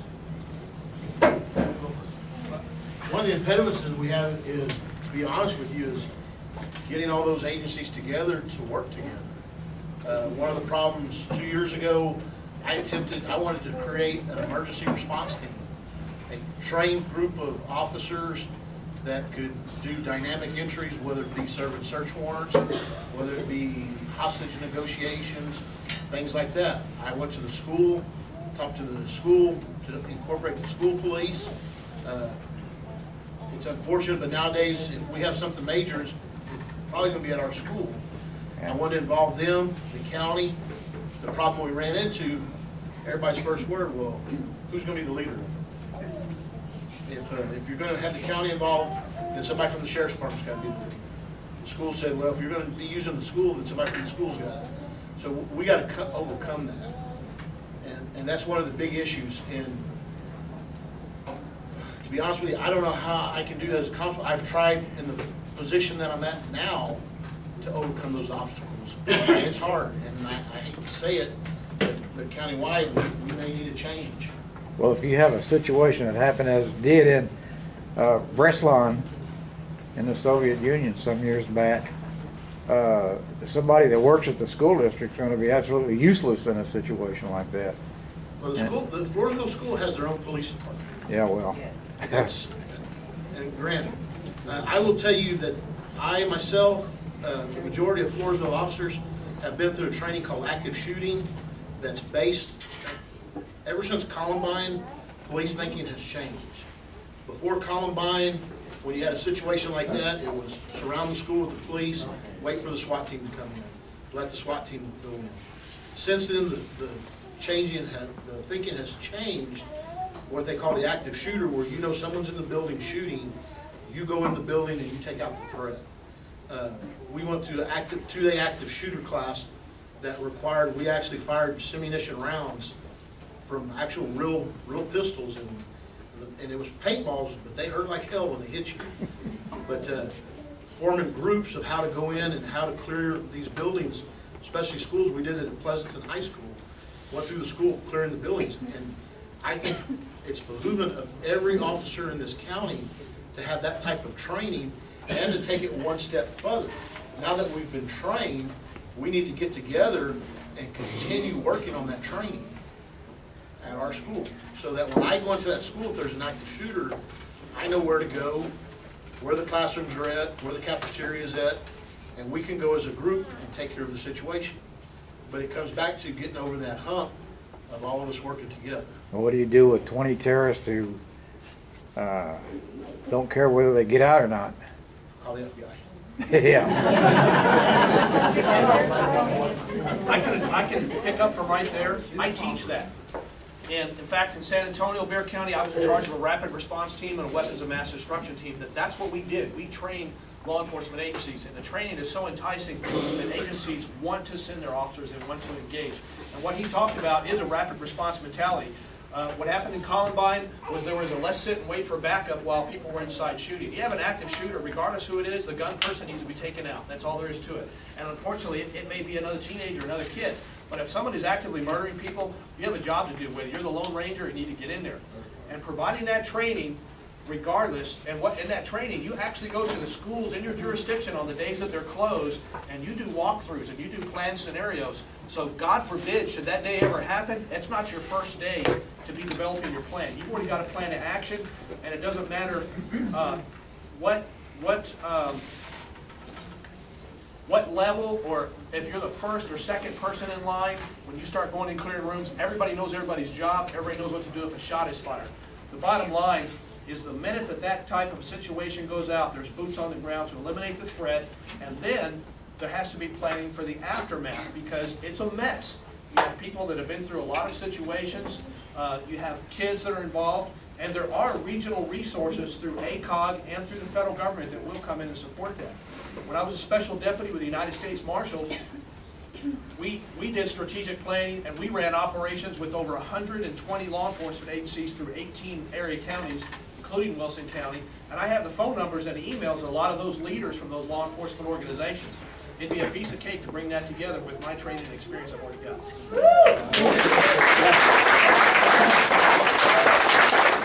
I'm not a law enforcement guy, but he talked about a hurdle that I think is a big problem that exists in our community. Our law enforcement officers, from the Floresville Police Department to the Public Police Department to the Lavernia Police Department to the Sheriff's Office, work together. But when we get up here, we can't seem to share the money and the resources. Some have the digital dispatch, some don't. Some have to pay for it, some don't. This election on November 6th is another example of the people up here not getting along together. We're going to have a school election. We're going to have a city election in one place. And then you're going to have to do the rest of the voting in another place. So we're spending twice the money to do one election.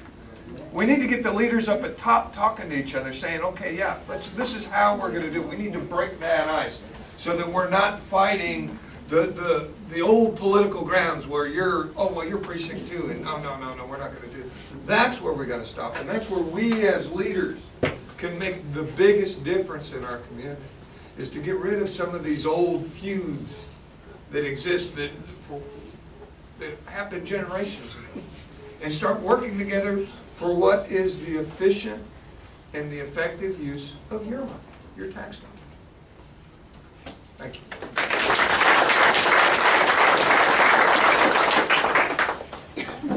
Yes, I want to second that also, because I spent some time as an infantry guy and we did a lot of stuff like that. But maybe the schools need to get more involved and train teachers to recognize or to see a movement that's not normally happening. And I think that's where the teachers and principals have to be on their toes too, because a lot of times they're doing other things and they just don't pay attention to what's going on. And that's what happened with our country. We're just too nice. We let our guards down, and before we know it, somebody ran over us. And that's what we have in a lot of places.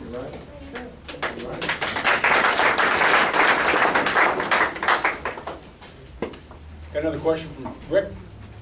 Sometimes it's difficult for voters to really understand, or when we look at positions, positions are important. Are you for this or are you against this? But we all know that many times those running for office say things that just because people want to hear that. So this question will go a long way in helping me to determine some particular things. And when you wake up in the morning, your feet hit the floor, what is the greatest motivation that you have in your life to take the next step? So can you spend a little time to fill us in on that? That's easy. It's my children. I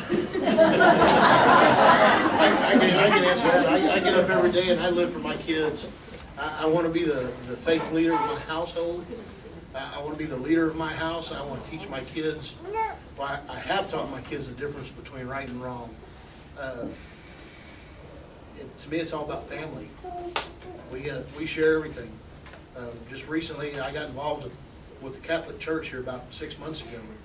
We go to Mass every Sunday as a family. So it's my kids.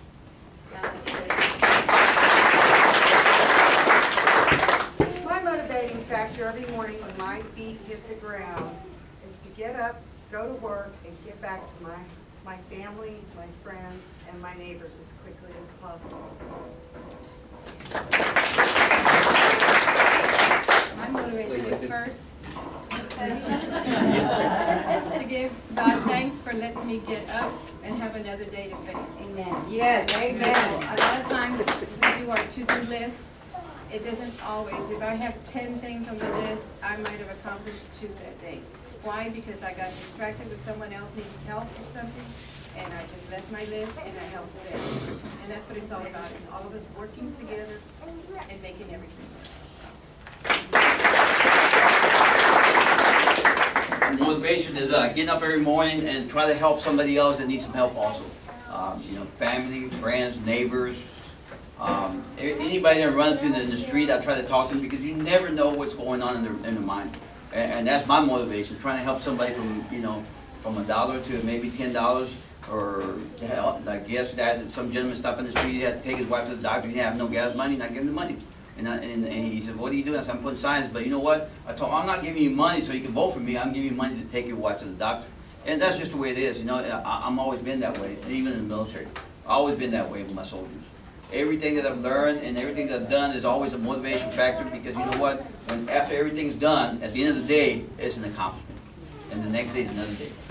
And 4 o'clock in the morning might be early, but I'm ready to go. Yeah. Thank you. Yeah. Your family, your faith, your freedom, I think we can all agree that motivates every one of us. And most of them in this room also probably don't start the good day without a good cup of joe and to hear Mama's direction on what needs to be done that day. Every very man in this room knows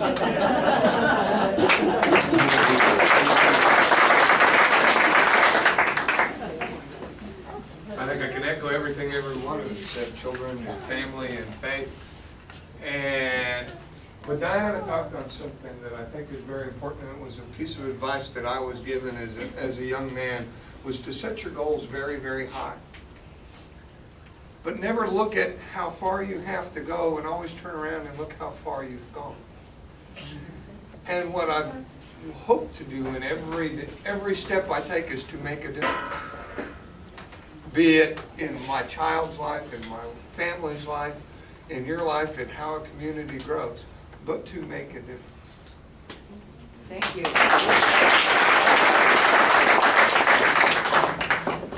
Well, I'm praying for motivation, because I kind of did, but sometimes I wanted to put his mind somewhere else, but usually when I say I get up in the morning, I say, thank you, God, help everybody. I say everybody, let that person is not eating, that person is, and wherever I can help, I've always tried to help. I told my wife, let's bless somebody, some kind of, I'm at a restaurant, say, I'll pay for this, my friend's food. You shouldn't say what you do, but I kind of just thank God, and God is the one that's really keeping me going, because sometimes I don't even want to get up. I say, I'm here another day. I said, but my wife, my mom, my stepfather been on dialysis for 20 years, and my grandkids, and all that keeps me going. And then all my friends that I have, sometimes I have an enemy, but I still pray for my enemy. They say they don't like you. A lot of people now, this thing is going on about, they say that Diane and Miller and Morones is the one that started all this stuff that started. I've known a lot of things, but you know what? Everything that goes around must come around again. So you give it to God, and that's what's happening right now. I'm just saying, God help me. Even when I lost that lawsuit or whatever, that they opened those ballots, it was all God. I said, God, if you want me there, put me there. If not, I'm done. But it was all with God, and all this is coming out. I know it's still God working. So God's got better things for the city of Forestville, and I want to thank you. And y'all are the ones that keep me going, and the positive feedback that y'all give me. Thank you.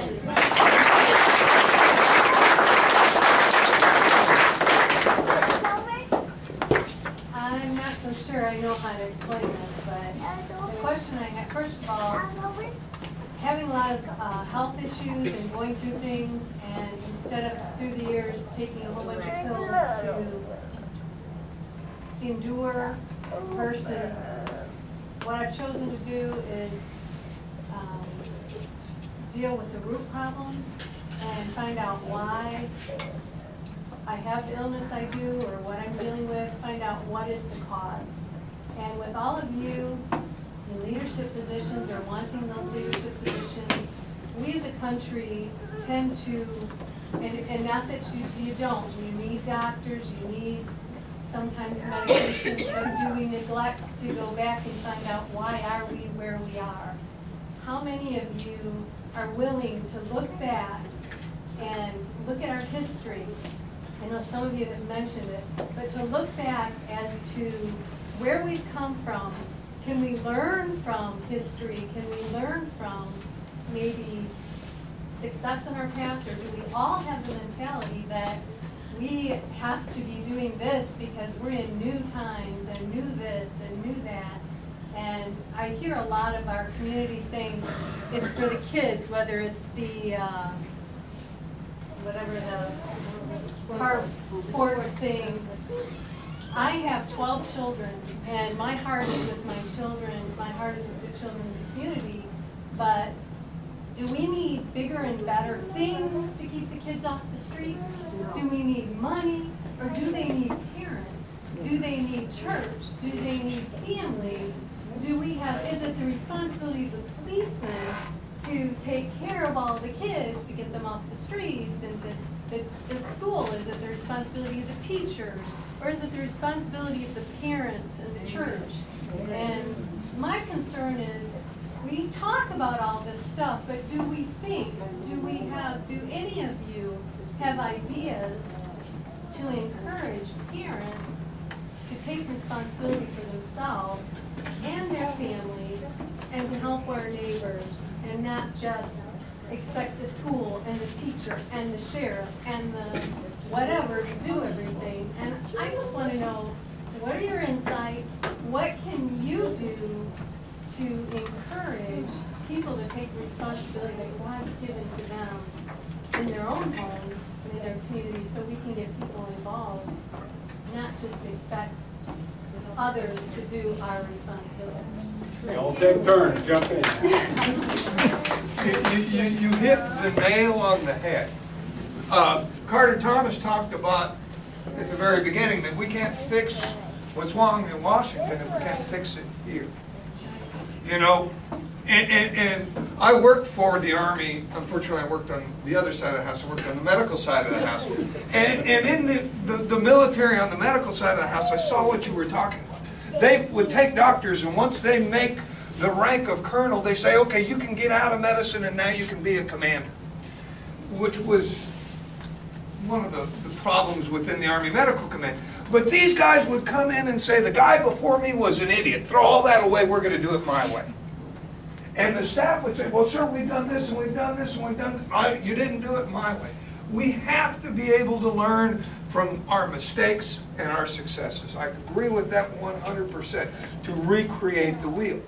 But what we are doing here today, actually, let me back up one step. I got a little bit ahead of me. The nail you hit on the head is the apple. The voter apathy that has got us to the point where we're at. Okay? It didn't happen overnight. We elect leaders that are spending billions upon billions of dollars, and we don't even know what they're spending. And that's changing, and it's changing here. And it's changing here in Floresville, in a tiny little town, where we filled this room. At one point, it was standing room only, because people want to know who they're electing, what they're going to do. They want to ask the questions. You know, at the end of World War II, where was Japan? They were one of the weakest nations on the globe. Where are they today? One of the strongest nations on the globe. Why? What did Japan do after World War II? What did they focus on? They focused on the education of the children. Okay? And this is where we're going to make the biggest difference in our country. This is where we're going to take it back. Where we as citizens can make a difference. We as citizens can ask the right questions. We as citizens can elect the right people and hold their feet to the fire and hold them accountable. And don't get up here and tell me flu-flu stuff about what you're going to do. Tell me how you're going to fix the sewer system. Because it's your money that's going to do it. We can be the examples for the youth so that they want to be leaders in it. But it's here that it's going to change. It's not going to be in Washington, D.C. or some big rally in Austin. It's going to be in towns like Floresville. And this is going to spread like wildfire, excuse me. And this is what we need to be doing as leaders, as parents, as educators, as law enforcement officers, is encouraging that participation. I feel very, very strongly about that. Thank you.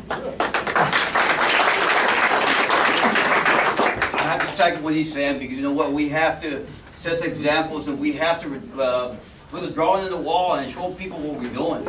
You know, we just can't just say, well, we're going to do this and do that. We have to take the time to figure what is best for all of us. We just can't say, well, you know what, we don't go buy a car because we got $20,000, you know, and forget about everything else. And that's what we have to do here. We have to take, you know, our time to do the right things, and I feel that with a good city council, we can make that happen, because they're the ones who need the train. They're the ones who are going to be going, you know, doing everything happen, you know, that we need to in the city. But if we get people that they're kind of biased and they just don't care, we don't need them in there. And that's just the way I feel about it. We have a lot of people that do that. They just want a title. That's what they want, and we don't need that. We need somebody who's going to go to work, you know. And I feel that way. I drive around a lot of times and I say, you know what? If somebody is this homeowner didn't get mad at me, I was going to cut his grass, because that's part of being a community. It's not because I want to get paid. It's, you know, beautify the community, put a little charisma, put a little love into the city, because that's what we need. And I think that's where the kids are going to start seeing that, you know what, it's something good's happening here in Floresville. But if we don't, we just sit back and we just don't do nothing about it, that's just the way it's going to be.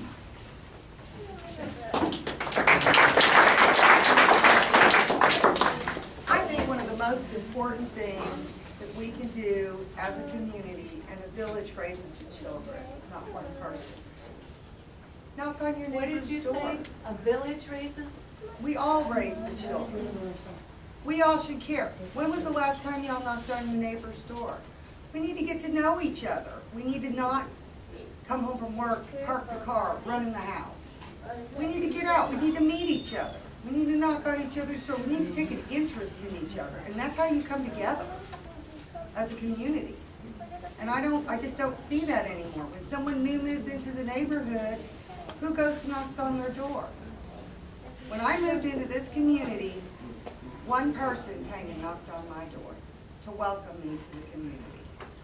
We can't be doing that. We have to welcome everybody. We have to get to know our neighbors. We know our neighbors, then we know their weaknesses. We know their strengths. We know we can help each other. That's how I think we can fix this problem. Right.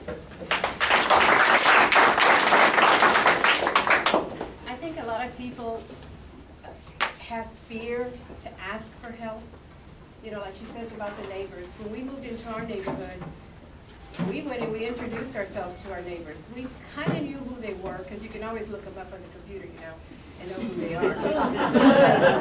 And then at Christmas, our first Christmas, I love to bake. That's my weak spot, sorry.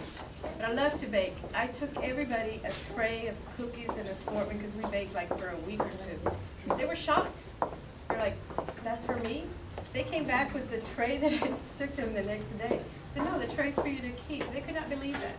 People are not used to being treated like that. And they're afraid to reach out. But you know, now, I know that if I'm gone or we're off on vacation, they're watching our house. Because they'll tell us there was a red truck. And we kept an eye on it, but it didn't take anything, you know, and it's like, you see, so then those cookies were worth it. I think we need more organizations in town. We don't have enough that you could reach out to. I know we have STRAC. A lot of people may be not aware of what they do. They do a lot. We need more little groups like that, even if we were to form them ourselves. You know, each one has a different need. And if we work together and then work with the schools, and then we have to reach to our church groups, you know, to get some kind of lead.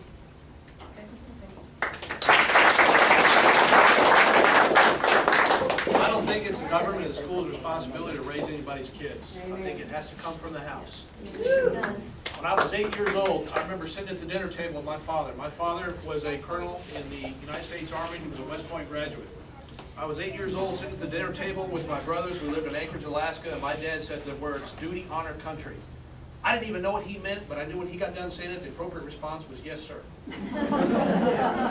And then we grew up hearing, if you lie, if you steal, or you disrespect your mother, you're going to get a whipping.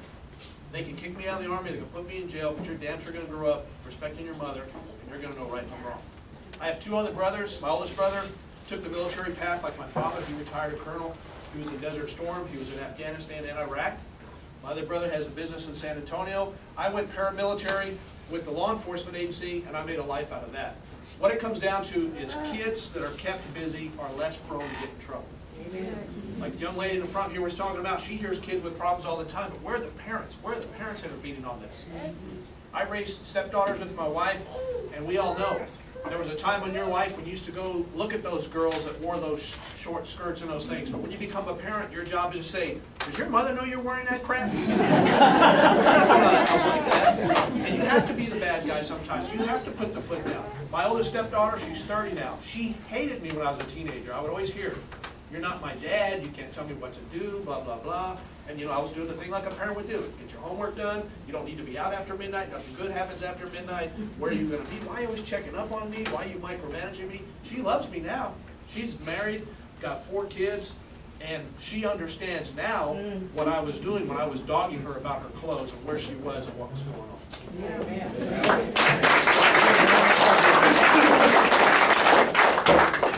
I get to go last on this one, and I want to answer your question directly because one of the things that I've seen in our community when we talk about raising children, and one of the things that I'm really involved with is that I see that a lot of men are not stepping up to be fathers.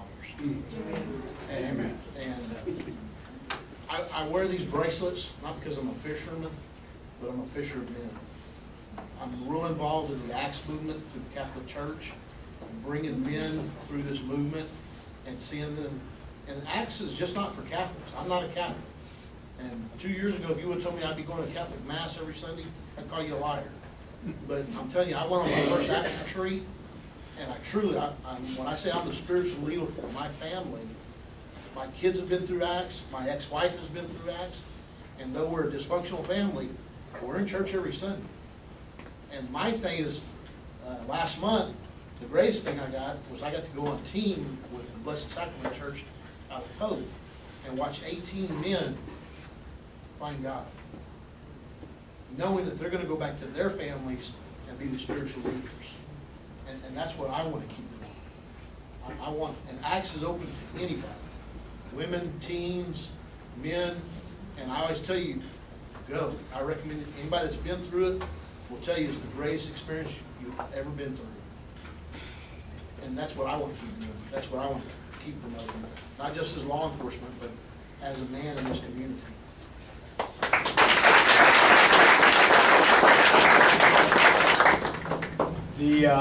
Any other questions? I'm not going to, okay, I'll get you a second. I'm not going to close this off. We have a place till 10. When questions are done, I'd like to have you all just talk to the people one-on-one if that's your desire. They said they'd do that. Okay, we had one question here. Go ahead. This is for Mr. Burchell and Mr. Clark. Okay. If someone were to be at a store and you're with your family and try to rob the store, what would you do? What was the question again? If you're at the store with your family and someone would try to rob the store, what would you do? Shoot them. That's a very vicarious situation because as a lawman and as a father, you have your primary obligations to protect your family. If I saw somebody robbing a store, I would do like I did before when I was off duty. I went into action and I challenged the person that was robbing the store. I believe in the Constitution to the degree that I'm willing to risk my life to protect other people I don't even know. If I can get my family out, because as a lawman, you have obligations. You have a sworn duty to always be a peace officer, but you also have an obligation to your family. What you don't want to do is be a super cop and subject your family to dangers that good calculating and good experience could help avoid a dangerous situation. But the bottom line is if somebody walks into a store and there's a gun, you are now a policeman because sometimes you even have to place yourself in harm's way or use yourself as a shield to protect everybody else. Chad can probably tell you about that too. Those are things that you don't like to hear when you go through the peace officer school, but that's where you really define what you believe in and what you're prepared to do.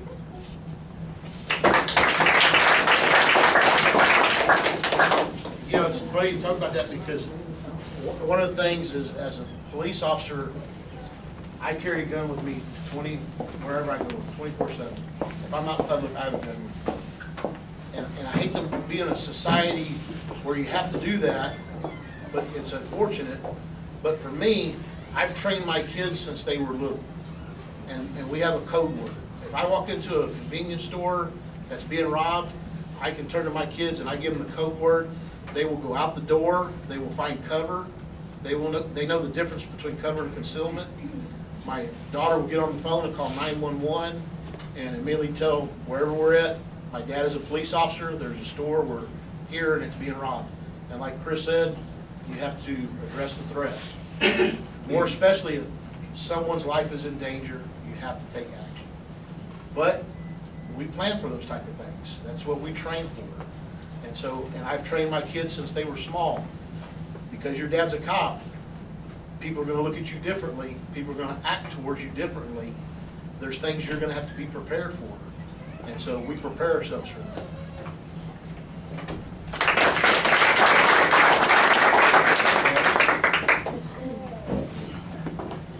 Well, we'll close here in a second, but I want to take less than 60 seconds to tell you one thing, and then I'd like the candidates to shake hands if you could. It's been a great experience. I'm glad you all came out. In this room, I know there are Democrats. I know there's Republicans. I know there's independents. And probably some folks don't know what you are. Let me tell you what the founders thought about the poles of government. Not about Republicans, Democrats, conservatives, and liberals. The poles of our country were founded on anarchy and tyranny. Not conservative liberal.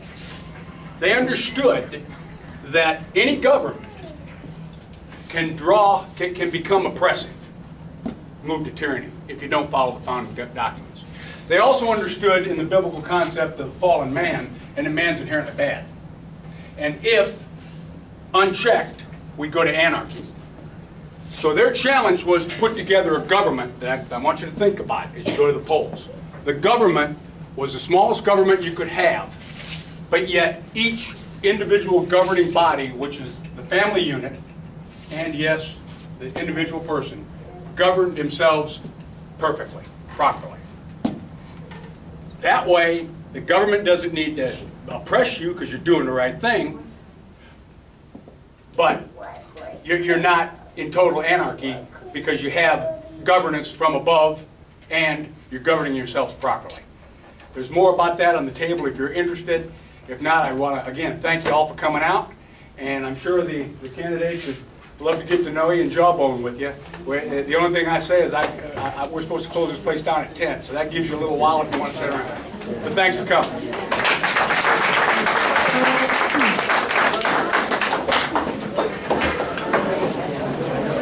Good